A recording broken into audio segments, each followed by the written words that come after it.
Greetings, friends, and welcome back. This has been a pretty big week for WoW. Not too huge for hunters, but we still got some changes. With the beta, obviously came out on Tuesday. We got a whole bunch of patch notes. Nothing specifically for hunter, as we knew with no Nimox post on Friday. However, some other good changes for some other cool specs. Enhance had one of its boring nodes that we talked about in the last video got changed. We also had the new Windwalker Fae legendary has been brought back into the talent tree, as well as Rep Paladins now have a DR. So all pretty cool changes. That's not exclusive to all the new good changes, but there is a ton out there. Obviously, with Friday passing right in front of us, we have another Nimox post, so we're just going to jump straight into that. Obviously, I was very wrong on what was going to be in this patch. I was expecting a large amount of BM changes. For those who don't know, last week BM got a bunch of changes, and the forums were really giving a lot of pushback to what the changes came in. It was all over the forums. Basically, no one else was talking about anything other than the BM changes and how bad they were. So I was predicting a massive BM post this week. However, we actually have nothing. Makes me think maybe they're taking some time to work on it, or my small amount of hopium is telling me that maybe this is a 2-week long work project on survival and their heads are just down in the dirt, just working on survival and fixing the problems. But either way, we'll have to wait another week to see what is going on at Blizzard. But let's jump into the changes we have right in front of us. So, Hunter's Agility, this used to be our 2-point node for at least 1% avoidance, has just been changed to a 1-point node and will reduce area of effect damage by 6%. This could be potentially avoidance, or it just could be a written effect that says reduce area effect damage. We'll have to wait and see. My bet's still on avoidance, but who knows? Next point, improve trapped and rejuvenating wind. So the positioning on these two talents for a long time has been under scrutiny. It didn't make any sense having Tar Trap lead into Rejuvenating Wind and then have our split node on our Survival of the Fittest lead into Trap cooldown. So this was something called out by a ton of people. Super glad to see this change. This just makes perfect sense. Good change. Bug on the alpha, or I guess beta now technically, excuse me, used to be saying the snare was going up to 100%. Incorrectly, it's a 20% snare. Marksmanship changes. I'm not a big marksman player, but everything I've heard on the Discord says this is a positive and welcome change. So congrats, MM players. But to the meat of it, survival. Survival has had 2 nodes brought down from a 2-point node down to a 1-point node. Sounds kind of small, but the ferocity one, honestly, is pretty good. And we're going to go into the talent tree manager and just take a look at that. All right, so here we are on talent tree manager. All we did was we used the information in the Nimox post and we updated the current tree a couple days before WoW had well. So section 1 hasn't been changed. Section 2 hasn't been changed.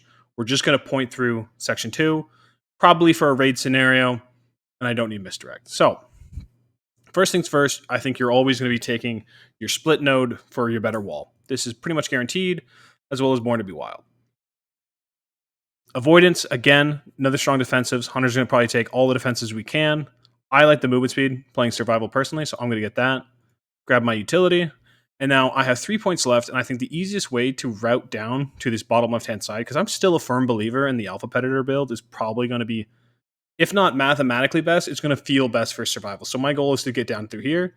Probably the best 2 points are going to be the Tranks, because Binding Shackle is basically just burn 1 talent.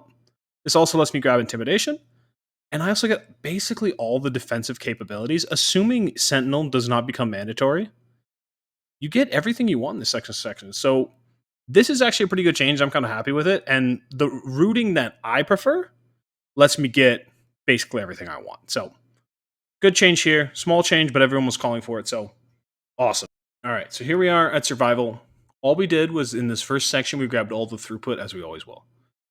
Before, when Ferocity was a 2-point node, you weren't able to grab Aspect of the Eagle or Harpoon without sacrificing some form of throughput.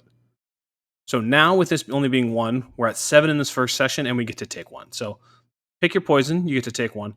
I'm still a firm believer, even if it's like mathematically the most busted talent in this tree, Tip of the Spear needs to be a 1-point node.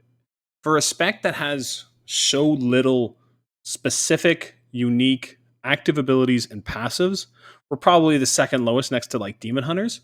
It is a struggle in these new trees to rebuy back everything we have in our current tree. And that's just not a problem for a lot of trees right now. So great change, letting us grab Harpoon or Aspect, whatever we want.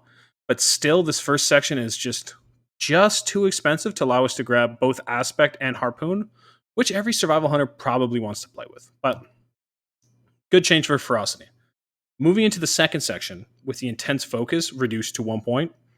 This one I think is less meaningful for anyone going for the Alpha Predator builds in the normal trees. Most likely, if you are not playing Alpha Predator build, this is probably going to entice you because they were already thinking about going into intense focus just to have better focus generation.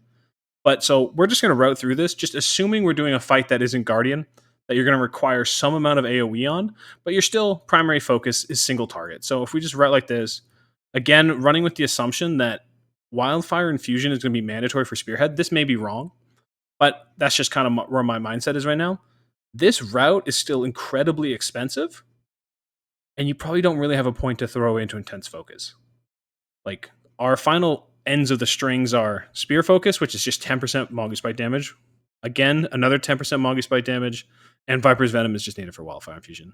So, intense focus being reduced, less exciting, but Ferocity, we're on the right path.